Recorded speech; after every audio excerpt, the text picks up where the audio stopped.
Saya salah satu mahasiswi aktif dari Universitas PGRI Palembang, Prodi PGSD semester 6. Di sini saya ingin membuat video wawancara untuk memenuhi tugas ujian akhir semester dari mata kuliah Pengelolaan Pendidikan SD yang diampu oleh dosen Tiurida Intika MPD.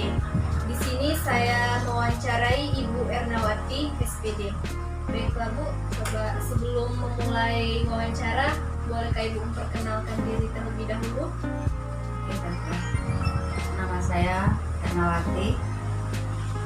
Kemudian saya bertugas di salah satu SD negeri di Kabupaten Banyuasin, tepatnya di SD Negeri 8 Tangka. Ibu mengajar sebagai wali kelas atau kepala sekolah? Saya mengajar sebagai wali kelas, yaitu tepatnya di kelas 5 sekolah dasar. Ada berapakah siswa Ibu di kelas 5? Kelas saya itu jumlah siswanya ada 37 orang. 37 orang. Baiklah, kita akan memulai wawancaranya Bu ya.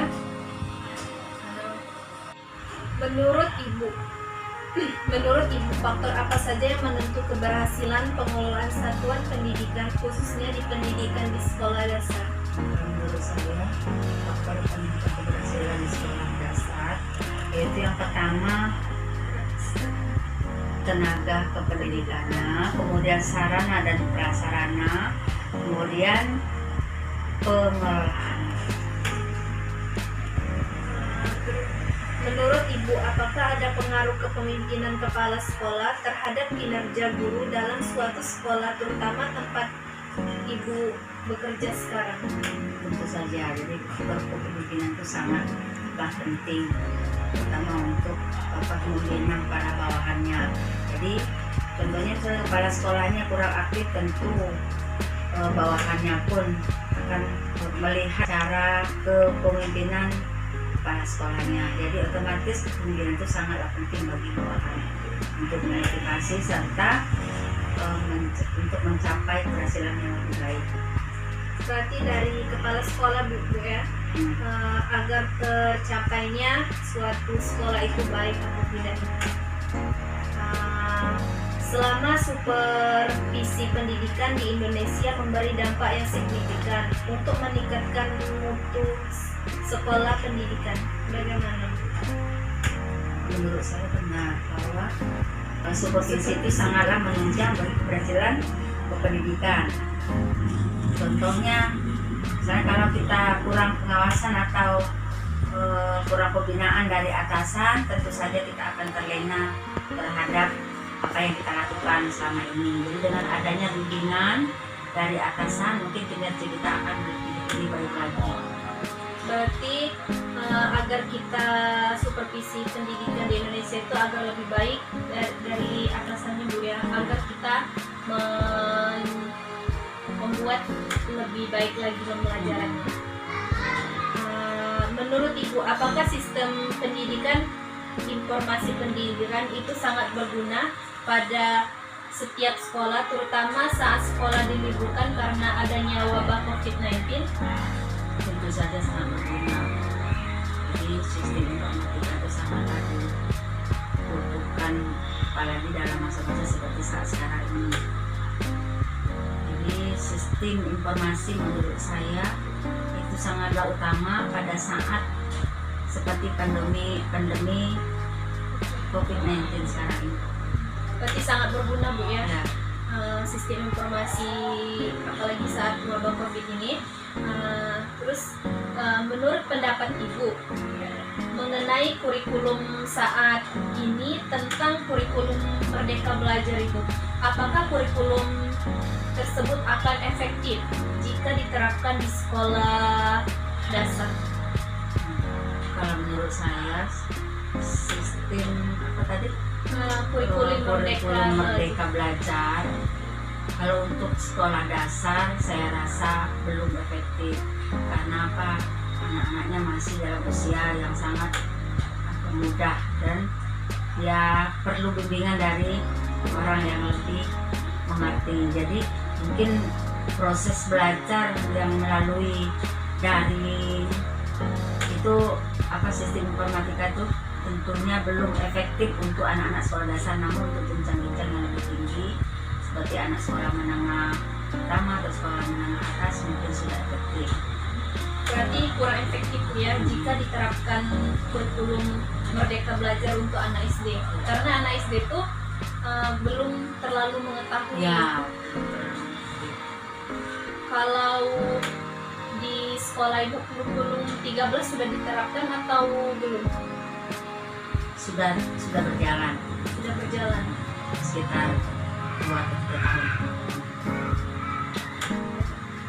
Dalam pengelolaan peserta didik ada tahap seleksi peserta didik. Apa saja syarat yang menentukan keberhasilan calon peserta didik akan diterima atau tidaknya? Bagaimana proses rekrutmen dalam seleksi siswa baru di sekolah? Kalau di sekolah kami, sistem rekrutmen siswa yang akan masuk sekolah yaitu hanya berdasarkan yang pertama zona. Jadi zona ini menentukan diterima atau tidaknya. Kemudian faktor usia. Jadi usianya minimal 6 tahun. Minimal 6 tahun. Kalau misalnya apa sih proses penerimaan siswa baru itu dari zona, terus usia, terus misalnya melalui seleksi atau tulis atau wawancara kayak gitu, ada nggak? Tidak ada. Nah, pertama itu harus usianya 6 tahun. Dia tidak mesti misalnya dari TK atau dia harus bisa membaca menulis, itu tidak diutamakan. Terus menurut Ibu, bagaimana proses pengelolaan tenaga pendidik pada masa sekarang dan mengapa pengelolaan tenaga pendidik dinilai penting dalam melakukan pengembangan kemampuan kinerja pendidikan di sekolah? Jadi keberhasilan pendidikan itu tentu saja dari kemampuan daripada si pelaksana pendidikan itu, yaitu kita sebagai guru. Jadi otomatis kita sebagai guru kita harus memenuhi syarat-syarat kita sebagai profesi sebagai guru, yaitu profesional dalam mengajar. Kemudian kita harus mempunyai sifat yang penyabar, kemudian jiwa untuk memotivasi anak didiknya supaya anak didiknya bisa lebih baik dan lebih cerdas gitu. Berarti tenaga pendidik itu diutamakan bagi anak didik Bu ya, biar terjadinya proses pembelajaran itu lebih baik. Nah, menurut Ibu, apakah ada hubungan antara pengelolaan biaya pendidikan dengan kualitas pendidikan? Itu saja. Jadi biaya itu sangat menunjang dari keberhasilannya pendidikan. Bagaimana sekolahnya akan maju sementara sarana dan prasarana tidak ada. Jadi otomatis jadi biaya itu sangat menunjang dari berhasil atau tidaknya pendidikan. Fasilitas sarana dan prasarana apakah sudah memadai di tempat Ibu bekerja sehingga dapat menunjang pembelajarannya lebih efektif? Jadi, kalau di sekolah saya dikatakan semua prasarana lengkap belum, cuma sudah boleh dikatakan mendekati.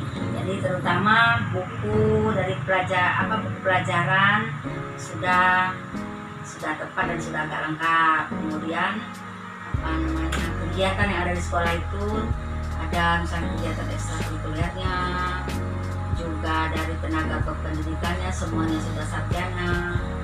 Itu yang sudah ada di sekolah kami.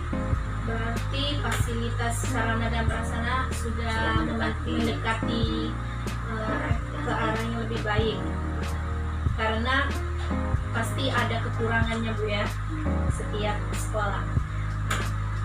Terus menurut pandangan Ibu, bagaimana mengenai hubungan sekolah dan masyarakat, khususnya orang tua siswa pada saat wabah pandemi seperti ini dalam proses belajar di rumah? Jadi pada saat seperti sekarang ini, jadi pandemi COVID-19, sangatlah peran serta masyarakat sangatlah menunjang dari berhasil atau tidaknya anak didik kita dalam belajar. Yang pertama misalnya fasilitas seperti anak-anak yang belum mempunyai HP Android, tentunya dia mempunyai hambatan untuk belajar. Dari itu peran serta orang tua jadi harus ikut serta dalam keberhasilan anak didiknya, jadi melengkapi apa kebutuhan yang diperlukan oleh anaknya. Berarti kita sebagai peserta didik ataupun orang tua atau guru harus bekerja sama Bu ya dalam proses pembelajaran, apalagi kita di sini dalam musibah terkena COVID-19 Bu ya. Baiklah, terima kasih Bu atas waktu yang telah Ibu berikan, dan semoga jawaban Ibu dapat memberi wawasan bagi saya dan yang menonton video ini. Jangan lupa buat yang menonton like, komen, dan subscribe, dan sarannya jangan lupa. Terima kasih Bu atas waktunya. Saya tutup. Wassalamualaikum warahmatullahi wabarakatuh.